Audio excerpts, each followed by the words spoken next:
Okay. 1997. All right. Real quick, Matt, do you have a way of getting a hold of Jay? Yes. Other than this, I can probably. He's going to call in 20 minutes from now. Yeah. And I'm going to have to tell him to wait another 10 minutes. So if we could Oh. somehow get a hold of him and tell him 30 minutes from this moment, Okay. that would be With Facebook productive. I get a lot. Okay, we are going to get started. I'm not sure if Facebook would work. Back to Messenger. We're going to get started here. People are coming here. A little bit of chaos, but it's all controlled chaos. So, Theo, we'd like to start by if you could introduce yourself, the organization you're with, and why you came here today to talk about a unity conference. Sure. So my name is Theo Slater. I'm with the California National Party. My position with the party is that I am the Northern Chapter Coordinator, so everything north of Monterey. We're trying to set up a series of local chapters to kind of spread the California National Party throughout California. And my work has to do with trying to do that in Northern California. I'm here today to talk about a conference that I'm having on February 2nd. That conference is, the official title is the CNP Regional Independence Conference. What it really is a unity conference for all of the different groups in California that favor California independence. And then I'm also trying to get, I've got a commitment from someone from Cascadia who's going to be there. And then if there are any other groups, any other independence-minded, democratic and peaceful groups that are, share our civic nationalist mindset, so, accepting of other people's, a movement that is motivated by love instead of hate, then those groups would also be welcome. Like the Baja, if the Baja people wanted to come, or the Hawaiian independence movement, they would be welcome. And what the CNP Regional Independence Conference is all about is we're going to have every group that comes will be able to give a presentation on what they're doing, what their activities are. We've got so at least Yes California and Independent California, they will be giving presentations. Obviously, the California National Party will give a presentation. We'll do a presentation from Cascadia on how they're doing stuff. I also have a contact in the Scottish National Party, and he's created a PowerPoint presentation for me that I'm probably going to give depending on time, and then we'll break out into groups and talk about how we can learn from each other, how we can organize better, and how we can all achieve our various goals. Obviously, the California independence movement people share a very clear goal, which is an independent California.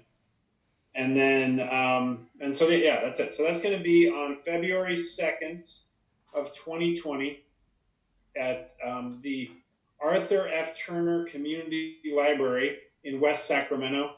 And you can also find that if you go to californianational.party and you look under our events, it will show, that event is one of the events, and you can take a look at that. And you can RSVP for our event on Facebook or on our website. And I just wanted to have everybody be there. That's the most important thing about me being here today, and I'll mention all that again at the end of my comments. What else did you want to know, Marcus? Like, what else did you want me to talk about?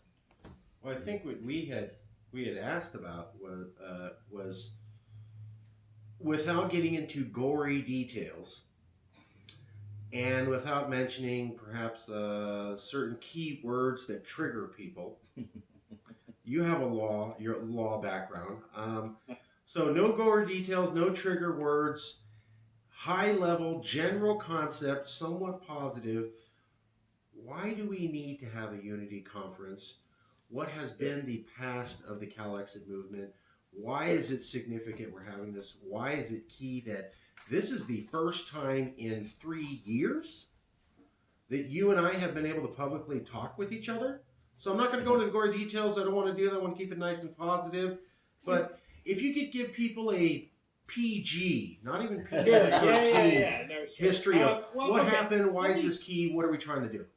Let me first say, I feel like what happened, what we've gone through in the California Independence movement is kind of a formational struggle, the struggle to be born, right?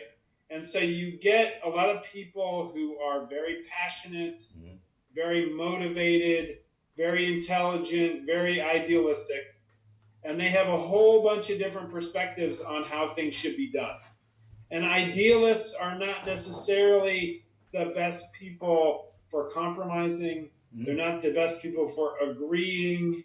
And I think that when you're at the very start of a movement and you have these passionate people who care so much about something that they will be the third person in a political party or the third person in a social movement, like those people are all so committed to their goal and so sure of themselves and so sure of what the right way forward is that when they disagree, that can cause a lot of stress and challenges.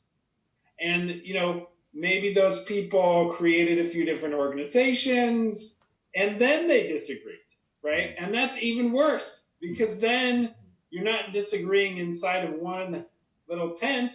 You've got two tents, and those tents each have a bunch of people in them, and they each, so it becomes an even bigger, more challenging thing to navigate. And I think that this is not an uncommon phenomenon.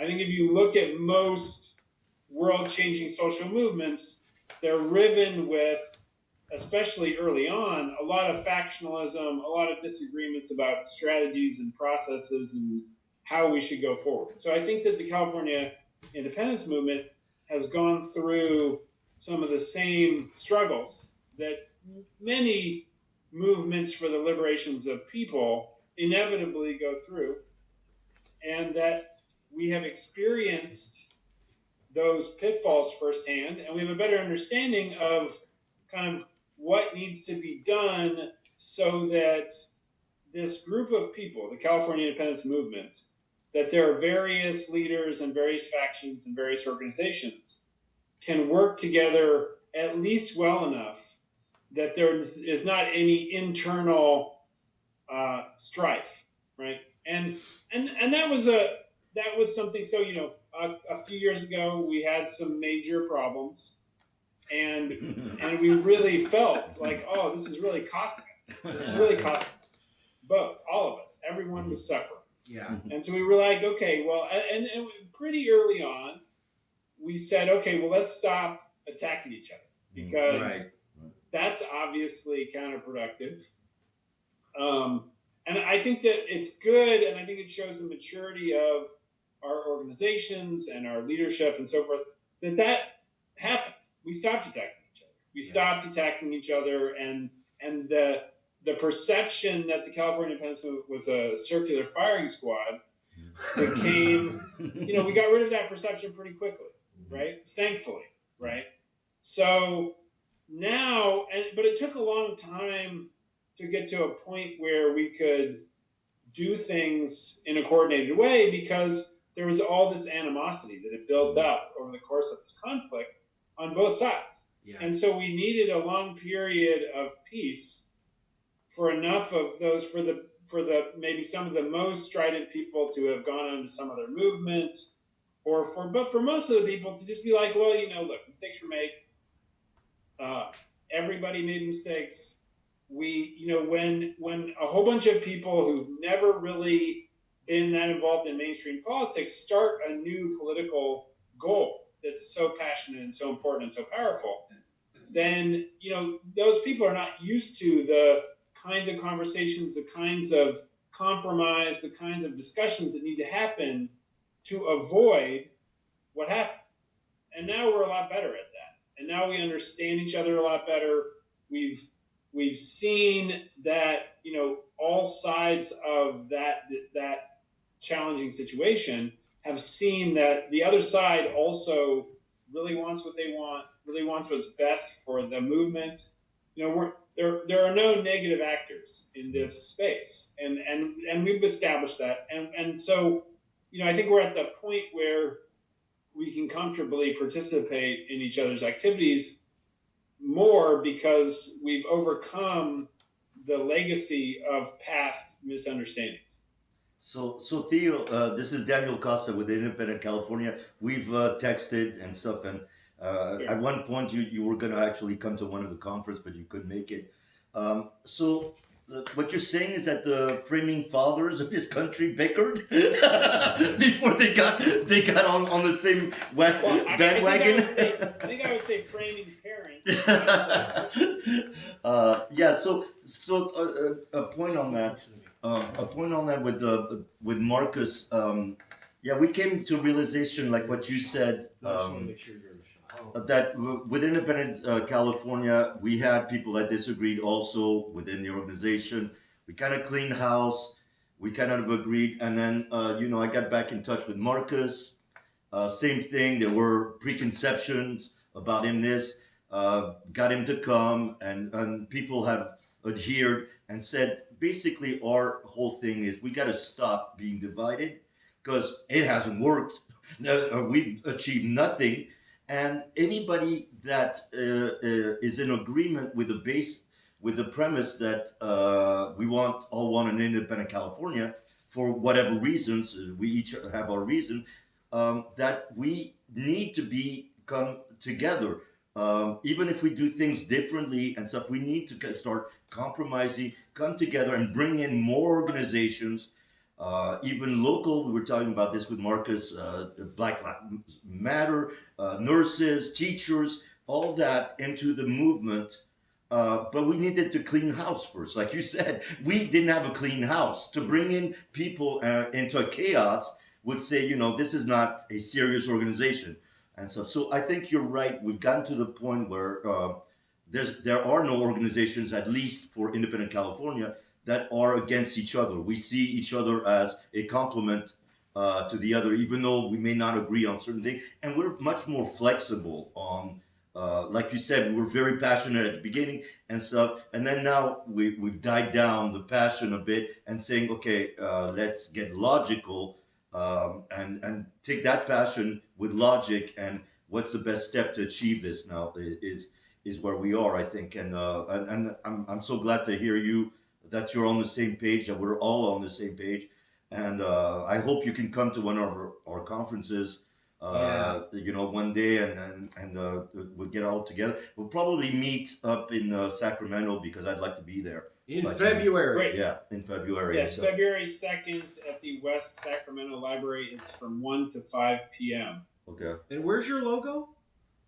Let me put that up there. Boom. Right there. California National Party, February, Sacramento. If you are a nonprofit activist in California, you are invited. If you're part of the CALEXIT movement, no matter what happened in the past, Yeah. you are invited. I would like to turn it over to some other questions here. Matt, why don't you take this chair? And also, I'd like to say, please do register with CNP. We are registered with CNP, so please, anybody that's listening to this, definitely register with CNP. Matt, Yeah, that's a good free way to help the California National Party is register to vote. And when you fill out your voter registration, actually write in California National Party, Right. because we'll probably have to sue the Secretary of State to get them to recognize all the people who just wrote in CNP. So just be sure you're writing California National Party. And we were recently denied qualification, so we'll have to resubmit our qualification paperwork.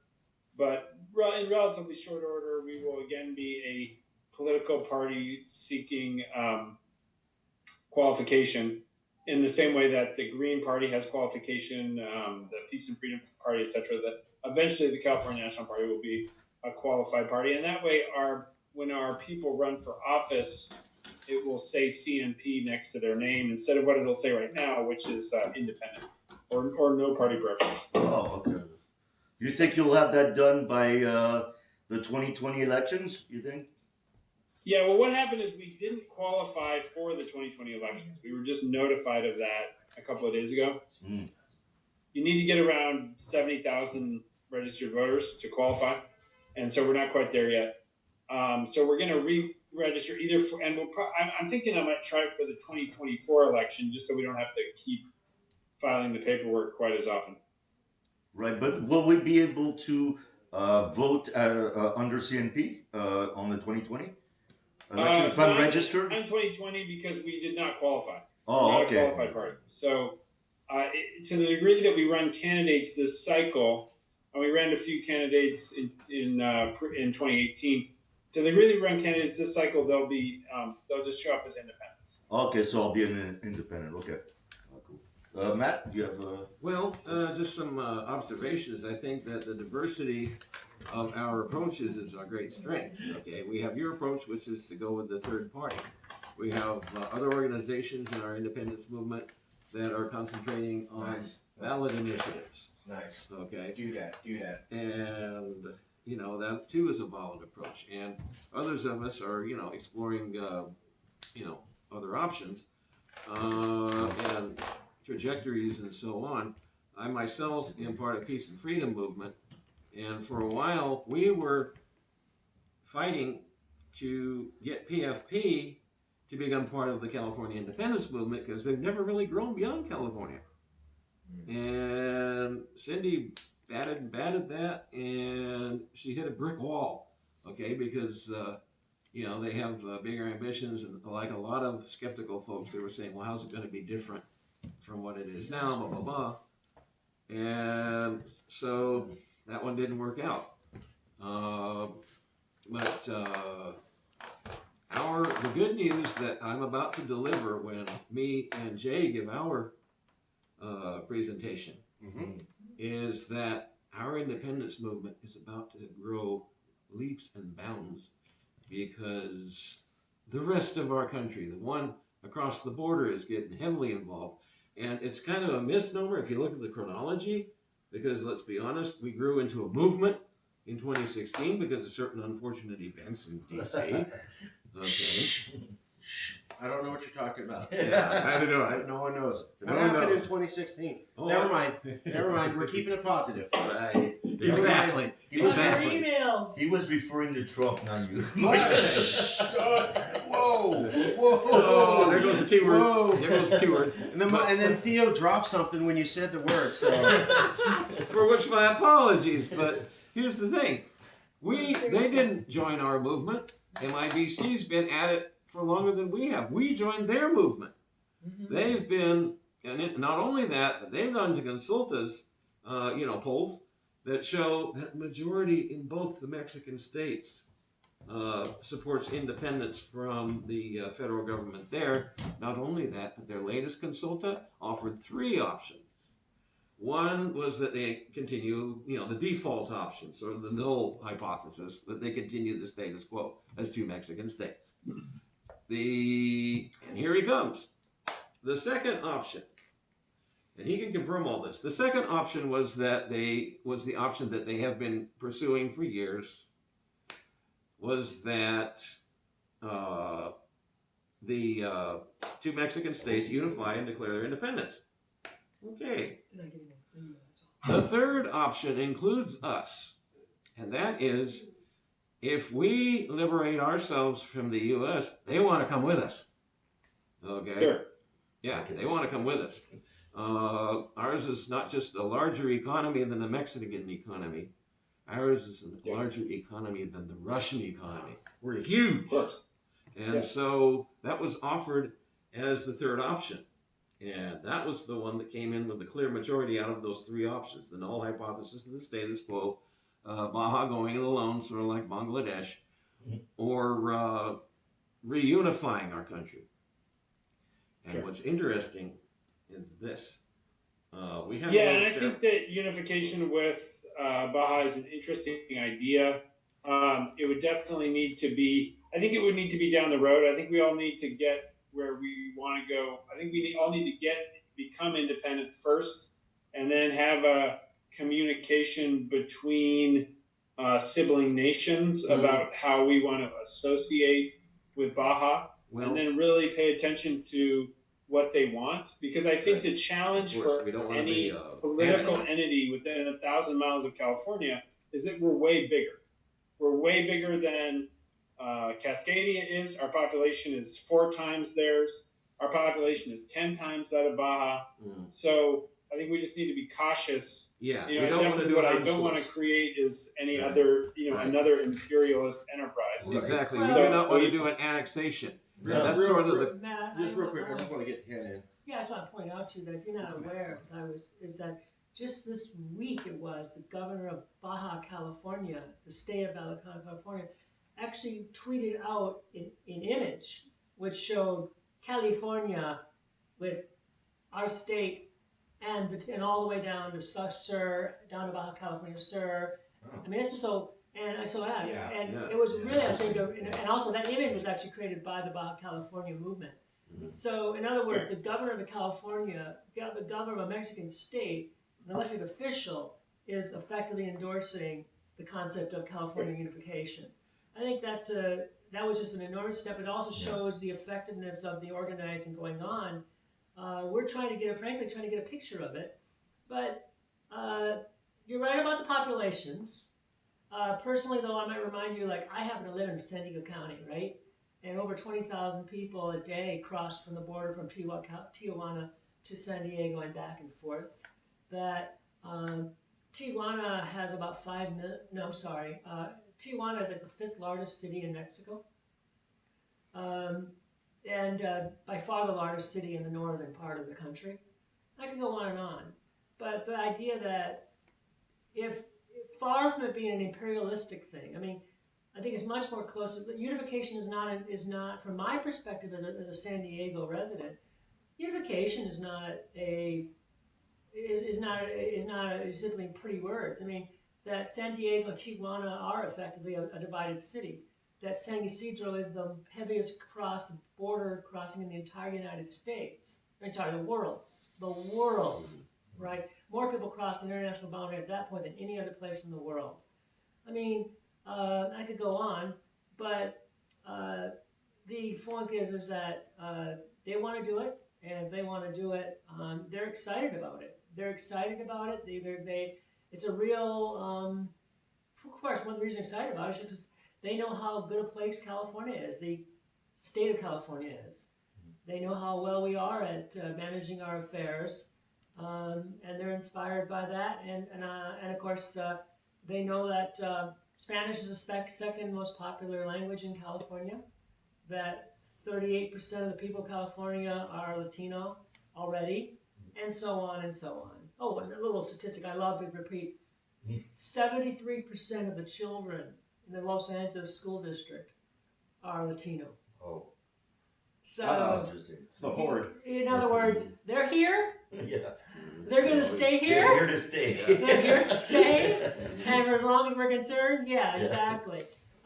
This is, of course, many things that the mass media, the United States media, just doesn't reflect.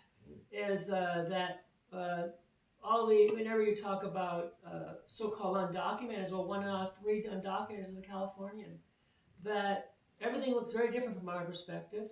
And it's obvious that it looks different from the perspective of Baja. Yeah, just for a fun fact, me and Matt actually a couple weeks ago we went down and met in person, Jay, and conducted a small demonstration right at the Friendship Park, the Amistad Park in Tijuana, which is literally like a Checkpoint Charlie. Okay. Yeah, and I'm very enthusiastic about their movement. They are very organized, and if they could send someone to my conference, that'd be fantastic. I don't really have very much direct communication with them, so if you could indicate to them that they're very welcome at this conference on February 2nd at the Arthur F. Turner Community Library in West Sacramento. That's going to happen from 1 p.m. to 5 p.m. if they wanted to come, they could, they could give a presentation. They could be welcomed as one of our, sister nations also struggling to be free. So I think that they're fantastic. I'm glad that their movement is so advanced, and I think we have a lot we can learn from them. Thank you. If anybody remembers recent history of the run-up to the reunification of Germany and how it was before reunification, the parallels are startling. Okay, you had two parts of a country that were occupied basically by foreign powers that managed to reunify and do it quickly and efficiently, so that within the space of less than a year, it was a fait accompli. Okay, I'm not saying we can move that fast, but because we've been apart for over 100 years, but we are moving so quickly in that direction. And let me give you an example of that. We had a handing over of the national flag ceremony using this banner that goes to before.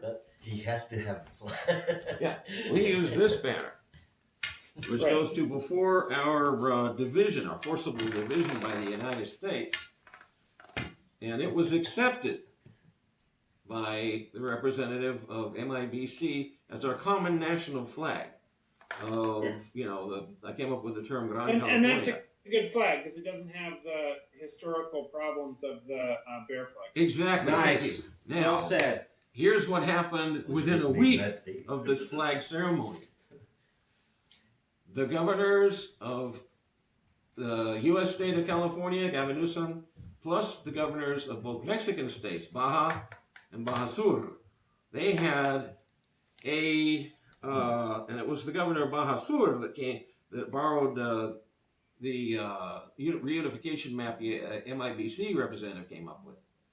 And he's campaigning on that side, just like I'm campaigning here on this side for our reunification. Sure. Well, within a week of our flag ceremony in Tijuana, in San Diego, the three governors meet, and, there's some things that were left unsaid, but for the most part, they borrowed our talking points, including the one that Hannah was just making, and they held this in San Diego, okay, right across from Tijuana, where we had been the previous week. They held their summit, basically endorsing closer cooperation, at least. Yeah. It's sort of like the situation that preceded German reunification, in which the two states started talking to one another again and not just trying to compete for recognition. Okay, that was the 1970s, and it took from the 1970s until 1989 for Germany to be reunified. Right. Okay, at which point they hoisted a flag that's been a German flag since 1848 and has gone through its changes. They also had the German imperial flag, which has the same sort of checkered history as our bear flag does. But we do the same thing. We reach back into our history from before the time of division, and we offer this as the flag of reunified Gran California. And when you look at what we did in TJ, right after what happened in San Diego, there's our national capital, right there. There's our national capital of Gran California, right there. And So we can figure that. out The where governors the endorsed national it. capital will be later. But that would be our perspective probably. But I need to go. I just want to say thank you, Marcus. It was great to see everyone. Most of us have communicated in one way or another on Facebook or wherever. So it's great to actually talk to you in a real-time context. I just wanted to throw out another pitch for my event. So there's going to be on February 2nd from 1 p.m. to 5 p.m. At the Arthur F. Turner Community Library. There will be a conference, a regional independence conference that will focus on California unity. And if you know of any civic nationalist independence movements that want to be involved, you can definitely email me at theo.slater@californianational.party, or you can communicate with me on Facebook because I think I'm in touch with most of you that way too. Mm-hmm. And I would definitely hope to see everyone in that room there. And I look forward to working with you more, Marcus. It's like the good old days are back again. Hey, but before can I have you for one more minute? One more minute? Sure. Okay, one more minute, then you gotta go. I just wanted to say, since we're both on camera, you and I knew each other all the way back in 2014, right? When we started Yeah. Sovereign California, Right. which was before Yes California, which was before Right. California National Party and Independent California Sure. and California Freedom Coalition and Right. Cal Cal Pride. Pride. So I just wanted everybody to know, Theo was there at the beginning. Okay. I was there at the beginning. Theo was there. There was a couple other people. Bart Gilbert, he passed. Yeah. There was a couple other people. Sam Stewart.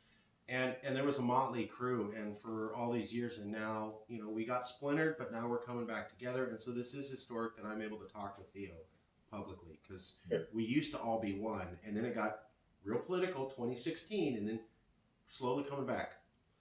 And I will say that in terms of communication, me and Marcus have been communicating back and forth the entire time and just trying to figure out how to make it so that all of the different groups in the California independence movement can work together better. That's been a goal of Marcus and mine since we first started having problems, is how can we solve these problems? How can we work on this better? There were various obstacles that were not people named Marcus or Theo who slowed down that progress.